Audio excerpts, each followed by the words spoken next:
My channel. मैं हूं मनीषा। दोस्तों, आज की वीडियो में हम जानेंगे गुरुवार का व्रत हमें कब से शुरू करना चाहिए और गुरुवार का व्रत कितने दिनों तक हमें करना चाहिए।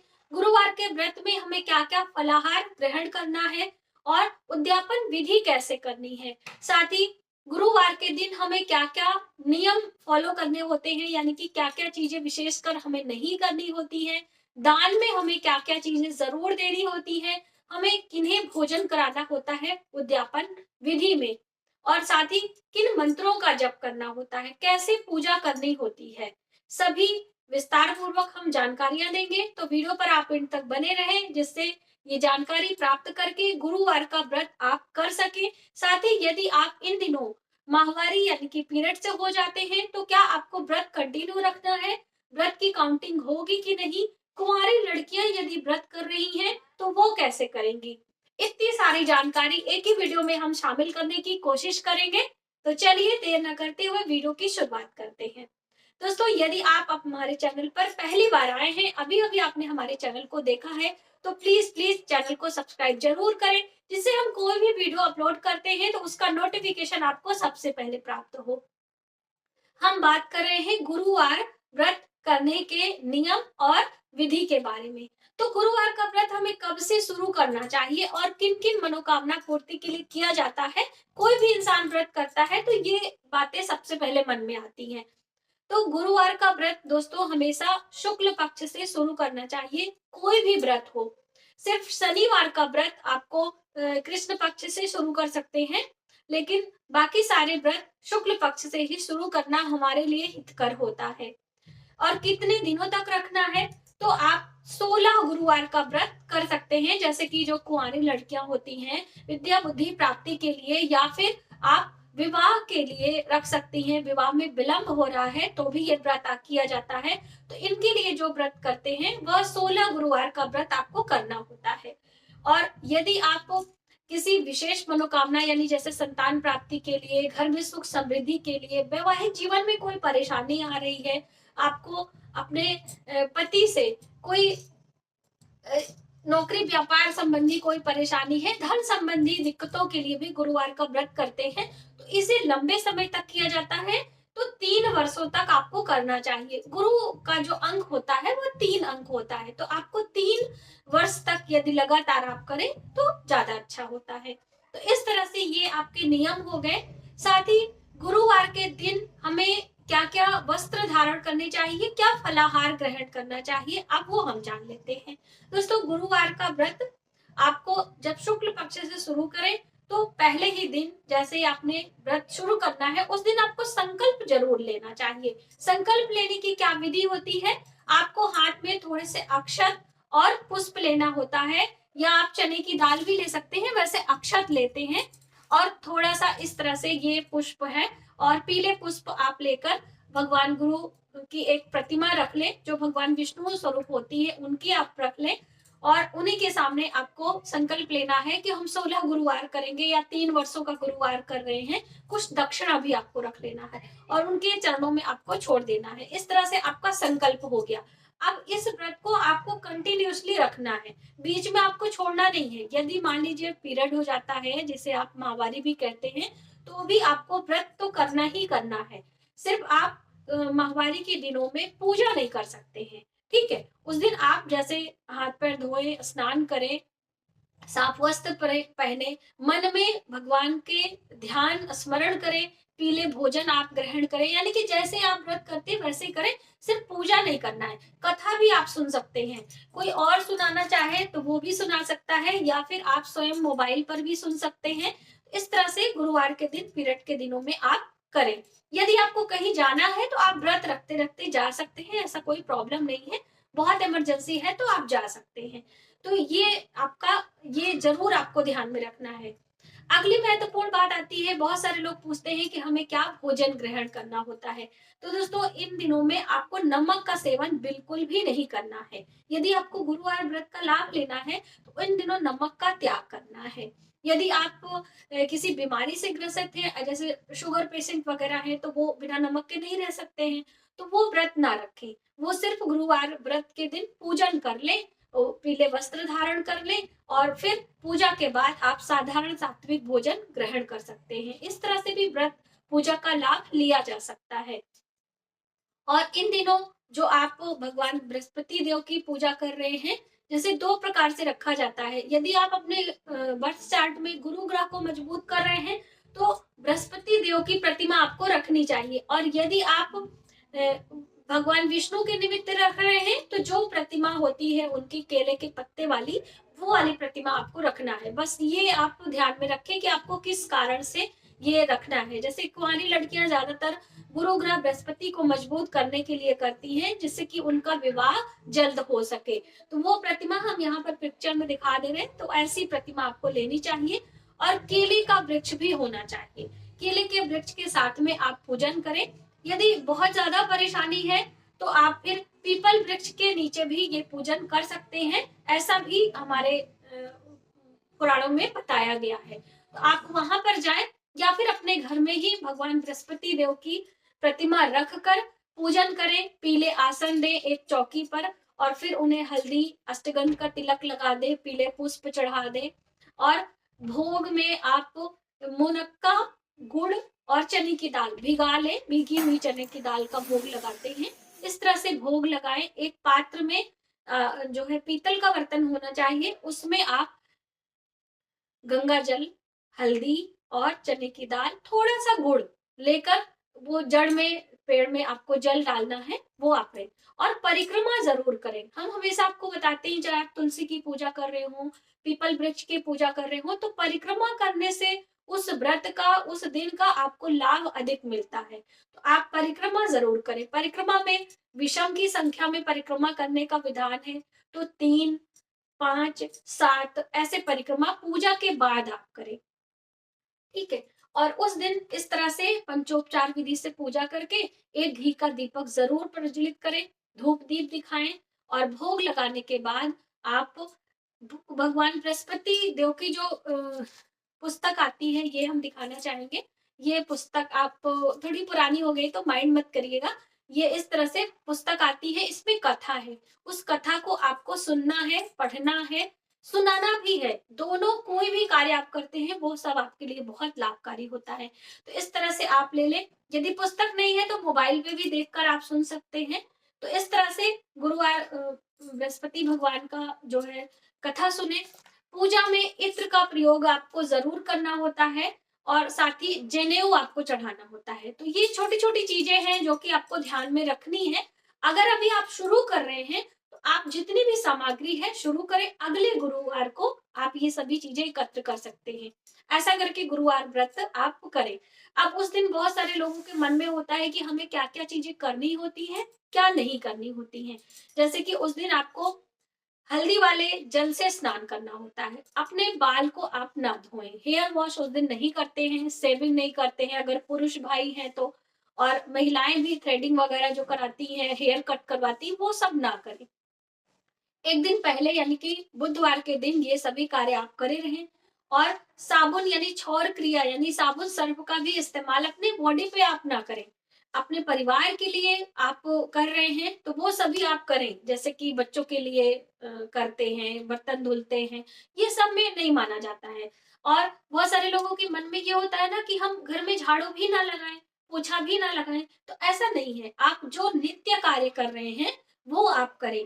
आप अपने घर में जैसे साधारण तरीके से झाड़ू मारते हैं, झाड़ू लगाएं, पोछा लगाएं, उसके बाद भगवान का आसन, चौकी, पूजा, स्नान जो भी करते हैं वो करना है।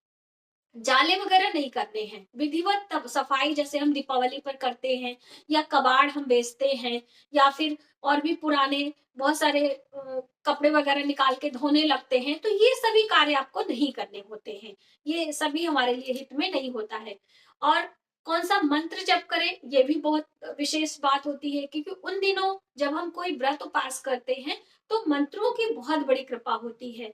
तो मंत्र में भगवान बृहस्पति का जो मंत्र है, ओम ब्रीम बृहस्पतये नमः, हम आपको स्क्रीन पर भी दे रहे हैं, इससे आपको आसानी होगी। ओम ब्रीम बृहस्पतये नमः, इस मंत्र का आप 108 बारी जप करें। हल्दी की माला ले लें। यदि हल्दी की माला नहीं है तो आप हल्दी की गांठ 108 ले सकती हैं। हल्दी की गांठ आप अपने घर में रखा करिए, बहुत ही शुभ होती है। इस तरह से हम आपको दिखाना चाहेंगे। इसे आप पानी में भिगा के कट करके माला भी बना सकती हैं। तो कैसे भी करके आप हल्दी की माला ले लें या फिर आप रुद्राक्ष की माला ले लें, ठीक है। तो माला जपें। आप गुरु बृहस्पति देव का जो बीज मंत्र है वो भी आप जप सकती हैं। बीज मंत्र इस प्रकार से है: ओम ग्राम ग्रीम ग्रोम सह गुरुवे नमः। ये मंत्र बहुत ही फलदायी होता है। तो दोनों में से अगर आप दोनों जपना चाहती हैं तो दोनों, वरना फिर एक मंत्र आप ले लें। और इसी का यानी एक मंत्र जो आप शुरू करेंगी, जब जितने दिन आपको व्रत करना है लगातार यही मंत्र आप जपेंगी। जब एक ही मंत्र हम बार बार रिपीट करते हैं, बार बार जप करते हैं, तो वो मंत्र हमारा सिद्ध हो जाता है। मंत्रों का प्रभाव जल्दी होता है। तो ये भी आप ध्यान में रखें। तो इस तरह से यदि आप कभी किसी गुरुवार के दिन पूजा करने का अवसर नहीं मिलता है, बहुत सारी परेशानियां हम महिलाओं को झेलनी पड़ती हैं, तो ऐसे में आप परेशान ना हो। आप सिर्फ मानसिक विधि से भगवान का ध्यान करते हुए, स्नान ध्यान करके आपको जहां जाना है आप जा सकती हैं। रास्ते में कभी भी आप उस मंत्र का मनन करती रहें, उस मंत्र का जाप करती रहें, मंत्र आप ना छोड़ें। तो इससे भी पूजा का फल आपको मिल जाता है। तो इस तरह से गुरुवार का व्रत करते करते आपको, जब आपका पूरा संपूर्ण हो जाता है, जितने व्रत का आपने संकल्प, मान लीजिए आपने 16 गुरुवार का व्रत की संकल्प लिया है, तो पूरा 16 पूरा हो जाए, तब आप 17वें गुरुवार को व्रत का उद्यापन करें। उद्यापन में आप दिन में ही सारी व्यवस्था कर लें। एक दिन पहले ही आप ब्राह्मण को भोजन के लिए आमंत्रण दे दें। ब्राह्मण के बच्चे हों, उनको ब्राह्मण हों, अगर बुजुर्ग ब्राह्मण हों तो अति उत्तम माना जाता है। कहा जाता है कि जो बड़ी उम्र के बुजुर्ग होते हैं, ब्राह्मण होते हैं और उनके बाल सफेद हों, ऐसे ब्राह्मण को अपने घर में भोजन कराना, उन्हें पीले वस्तुओं का दान देना, दक्षिणा उपहार आदि देकर विदा करने से हमारा गुरु ग्रह मजबूत होता है। तो इस तरह से आप कर सकते हैं। उनके परिवार के लोगों को भी भोजन करा सकते हैं। अभी कुछ दिन पहले कमेंट आया था कि ब्राह्मण के साथ उनके बच्चे भी आना चाहते हैं, तो बिल्कुल आप खिला सकते हैं। जितनी अधिक मात्रा में उस दिन आप लोगों को भोजन कराएंगे वो अच्छा होता है। अब भोजन में क्या क्या चीजें खिला सकते हैं, ये भी बहुत बड़ी समस्या होती है। तो दोस्तों, भोजन में आपको पहले मीठे आहार देना चाहिए, यानी कि बेसन से बनी चीजें, जैसे बूंदी का लड्डू हम लोग ज्यादातर भोग लगाते हैं ना, तो आप बूंदी का लड्डू जो भोग प्रसाद लगाया है वह ब्राह्मण देवता को दें। उनके पांव पखारें, उन्हें आसन दें, उसके बाद उन्हें हल्दी कुमकुम का टीका लगाएं, उसके बाद उन्हें वो फलाहार जो भी आपने लिया है वह भोजन में दें। उसके बाद जो भी सात्विक आहार बिना लहसुन प्याज का आपने बनाया है, नमक वाला, बिल्कुल आप उन्हें खाने को दे सकते हैं। उसके बाद क्या क्या चीजें दान में देनी है, ये भी बहुत महत्वपूर्ण हो जाता है। तो दान की चीजें मैंने कुछ यहाँ पे एकत्र करी हैं। तो देखिए, कोई बहुत ज्यादा इसके लिए बाध्य नहीं है। आप अपनी सामर्थ्य और अपने श्रद्धा के अनुसार दान दें, लेकिन जरूर दान दें, ठीक। तो इस तरह से एक पात्र आप ले लें और इसमें हमने क्या क्या चीजें रखी हैं, तो अभी आपको हम एक एक चीज करके दिखाते हैं। ये है चने की दाल, ये देख सकते हैं दोस्तों। तो चने की दाल की मात्रा कितनी होनी चाहिए, ये बहुत सारे लोगों ने जानना चाहा है। तो देखिए, जब भी हम दान करते हैं तो सवाया की संख्या में, यानी कि जैसे कि 250 ग्राम, ग्राम के हिसाब से आप समझें, 250 ग्राम आप चने की दाल ले लें, प्लस थोड़ा सा और, यानी कि 300 ग्राम आप दाल ले लें। या फिर आप किलो के हिसाब से लेना चाहते हैं तो 1 केजी प्लस 250 ग्राम, यानी कि 1 पाव और 1 किलो, यानी सवा किलो हो गया। इसी तरह से 5.25 किलो आप ले सकते हैं, यानी कि सवाए के संख्या में हमें दान देना होता है। तो 1.25 किलो, 5.25 किलो या 1.25 पाव चने की दाल, उसी हिसाब से आपको गुड़ भी रखना होता है। ये गुड़ यहाँ पर 1 पाव है। तो इस तरह से ये सवा की संख्या में हो जाता है। अब हमें साथ में हल्दी की गांठ भी लेनी है, तो हल्दी आप 5 ले लें, 7 ले लें। इस तरह से हल्दी की गांठ जरूर रखें। और ये हमने यहाँ पे केसर लिया हुआ है, हम आपको डिब्बी दिखा दे रहे हैं। तो ये केसर है, हो सके तो पूरी एक डिबिया ले लें। यदि आप इतना बजट नहीं है तो केसर आप 10-15 धागे निकाल के एक कटोरी में रख दें, क्योंकि देखिए बहुत महीन होता है तो ये इधर उधर हो सकता है, तो एक कटोरी में करके आप इसे रखें। और पीले पुष्प की माला, जब भी हम कोई दान पुण्य करते हैं ना, तो माला का एक बहुत बड़ी महत्वता होती है पुष्पों की। ये एक प्रकार से ये खुशबू का काम करता है, इत्र का काम करता है। तो पीले पुष्पों की माला आप ले लें। इत्र भी आप रख सकते हैं। पीले वस्त्र, तो पीले वस्त्र में इस तरह से आप बड़ा सा शॉल है, आप धोती अंगोछा, इस तरह की चीजें आप ले लें, या फिर इस तरह से चुन्नी भी ले सकते हैं, ऐसा कुछ नहीं है। लेकिन आप 1.25 मीटर यदि पीला कपड़ा ले लेते हैं तो वो अच्छा होता है।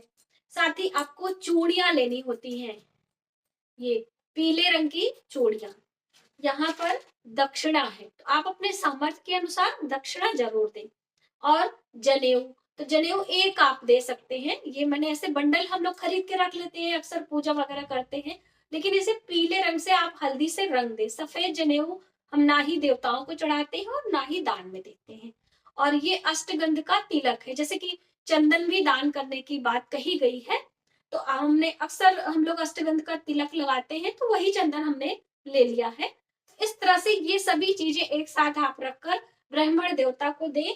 और धार्मिक पुस्तकें देने का महत्व है, तो हम बृहस्पतिवार का व्रत कर रहे हैं, इसका प्रचार प्रसार करने के लिए एक पुस्तक नई आपको देनी, जो आपने पढ़ी है पूरे टाइम वो नहीं देनी है, एक नई पुस्तक आप खरीद कर लाएंगे। और इस तरह से सभी चीजें आप ब्राह्मण देवता को सहर्ष देकर और दक्षिणा देकर आप उन्हें प्रणाम करें। तो ये सूक्ष्म विधि बिना पुरोहित के आप अपने घर में अपने हिसाब से कर सकते हैं, ये भी आपके लिए बहुत ही अच्छा होता है। और यदि आप पंडित पुरोहित को बुलाकर घर में कराना चाहते हैं तो भी कर सकते हैं। एक चीज बहुत अहम है जो कि आपको ध्यान रखना है, जब भी कोई उद्यापन करें तो आप मंत्रों से हवन जरूर करें। हवन के बिना हमारा कोई भी जो हमारा कार्य होता है, आप कह लीजिए कि कर्म कांड विधि संपूर्ण नहीं मानी जाती है। तो हवन में आम की लकड़ी ले लें, जो हवन की सामग्रियां होती हैं वो आप ले लें। हवन सामग्री बनाने की विधि हमारे चैनल पर आपको मिल जाएगी। आप हवन सामग्री मनीषा त्रिपाठी करके देखेंगे आपको आ जाएगी, वहां से आप देख लें और हवन करके और उसके बाद पूजा की पूर्ण आहुति करें। जब आप ब्राह्मण को भोजन करा लें उसके बाद स्वयं भोजन करें, आप अपने पूरे परिवार से मिलकर भोजन करें। उस दिन लहसुन प्याज आदि ना खाएं। तो ये कुछ बातें हमें ध्यान में रखनी होती हैं जब भी हम गुरुवार का व्रत करते हैं। तो आज की वीडियो में आपने जाना कि गुरुवार का व्रत, उद्यापन विधि और सूक्ष्म विधि से पूजा भी मैंने आपको बताई है, तो वो आप जरूर करें। केले के वृक्ष के बारे में भी बहुत सारे लोगों ने पूछा था कि हमें दान देना चाहिए, तो बिल्कुल आप केले का वृक्ष दे सकते हैं। तुलसी का बिरवा भी दे सकते हैं, तुलसी जो होती है। तो वो सभी चीजें देखिए, भगवान विष्णु की जितनी भी प्रिय चीजें हैं, जितना अधिक से अधिक आप दान करेंगे वो आपके लिए लाभकारी ही होगा। तो इस तरह से करके आप भगवान बृहस्पति का, गुरु विष्णु भगवान का जो है आशीर्वाद प्राप्त कर सकते हैं और अपनी मनोकामनाएं पूर्ण कर सकते हैं। तो आज की वीडियो में बस इतना ही। यदि हमारी जानकारी आपको थोड़ी सी भी हेल्पफुल लगे तो प्लीज हमारी वीडियो को लाइक जरूर करिएगा और अपने फैमिली फ्रेंडों में शेयर करिए, जिससे इस वीडियो का लाभ उन्हें भी प्राप्त हो सके। मिलते हैं एक नई जानकारी के साथ नई वीडियो में, तब तक आप अपना ख्याल रखें। जय श्री कृष्णा।